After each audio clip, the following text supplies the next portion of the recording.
நடிகர் அல்லு அர்ஜுனோட வழக்கு சீக்கிரமா முடியும் அப்படின்னு எதிர்பார்த்தா அந்த வழக்கு இன்னும் பெருசாகிட்டே போயிட்டு இருக்கு. நடிகர் அல்லு அர்ஜுன் புஷ்பா 2 படம் பார்க்கறதுக்காக ப்ரீமியர் ஷோ பார்க்கறதுக்காக சந்தியா தேட்டருக்கு வந்திருக்காரு. அங்கு அவரை காண ஏராளமான ரசிகர்கள் வந்ததுனால அந்த கூட்ட நெரிசல்ல ரேவதிங்கிற பெண் இறந்திருந்தாங்க.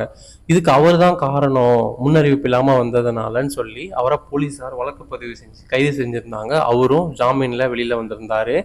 இந்த வழக்குல திடீர் திருப்பமா போலீஸார் சிசிடிவி ஆதாரங்களை மீடியா முன்னாடி காமிச்சிருக்காங்க. அந்த வீடியோல அல்லு அர்ஜுன் 9:30 மணிக்கு படம் பார்க்க வந்திருக்காங்க. அதுல போலீஸார் இந்த படம் பார்க்க வர வேண்டாம், ஏன்னா இந்த தேட்டர் ரொம்ப சின்ன தேட்டர்ன்றதுனால எக்ஸிட் கேட் ஒன் சைடு தான் இருந்திருக்கு. ஸோ இதில் நீங்கள் வந்தீங்கன்னா திரும்ப போகும்போது க்ரௌடை கண்ட்ரோல் பண்ண முடியாது அப்படின்னு எவ்வளவோ சொல்லியிருக்காங்க. பட் அல்லு அர்ஜுன் அதை பற்றிலாம் பெருசு பண்ண மாதிரியே தெரியல. அங்கே ஒரு பெண்மணி இறந்துருக்காங்கன்ற இன்ஃபர்மேஷன் வந்தும் கூட அவர் அப்போ இந்த படம் ஹிட்டு தான் அப்படின்னு சிரிச்சுட்டே சொன்னதாகவும் சொல்கிறாங்க. அது மட்டும் இல்லாமல் அவர் அந்த கிளைமேக்ஸ் ஃபுல்லாக முடிஞ்சுதான் வெளியவே போனாருன்னோ, போகும்போது கூட தன்னோட ரசிகர்களை பார்த்து கையசைச்சதாகவும் கூறப்படுது. இதற்கு தெலுங்கானாவோட முதல்வரான ரேவந்த் ரெட்டி அல்லு அர்ஜுனுக்கு கண்டனம் தெரிவிச்சிருக்காரு. அவர் என்ன சொல்லியிருக்காரு அப்படின்னா, அல்லு அர்ஜுனை ஒரே ஒரு நாள் தான் கைது பண்ணாங்க, அதுக்கு ஏன் நீங்க மீடியா இண்டஸ்ட்ரிலாம் அவரை இவ்வளோ பெருசுப்படுத்துறீங்க?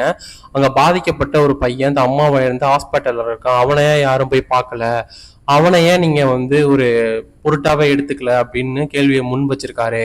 அந்த பொண்ணு இறந்ததுக்கு முழுக்க முழுக்க காரணம் அல்லு அர்ஜுன் தான், அந்த பையனோட எதிர்காலத்திற்கு அவரு தான் பொறுப்பு அப்படின்னு சொல்லி அவர் அடுக்கடுக்கான கண்டனங்களை அல்லு அர்ஜுன் மீது வைச்சிருக்காரு.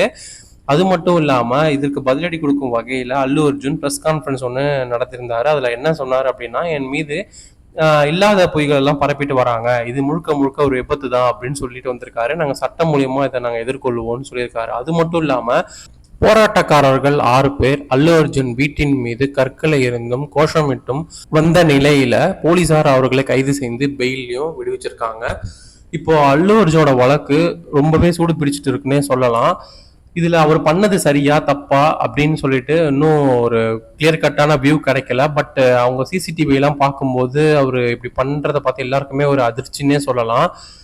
அல்லு அர்ஜுன் இதை சட்ட ரீதியா சந்திக்கிறேன் அப்படின்னு சொல்லியிருக்காரு. பார்ப்போம், சட்டம் யார் பார்க்க நிக்குது, சட்டம் தன் கடமையை செய்யுமா என்னன்னு பொறுத்திருந்து பார்க்கலாம். நன்றி, வணக்கம்.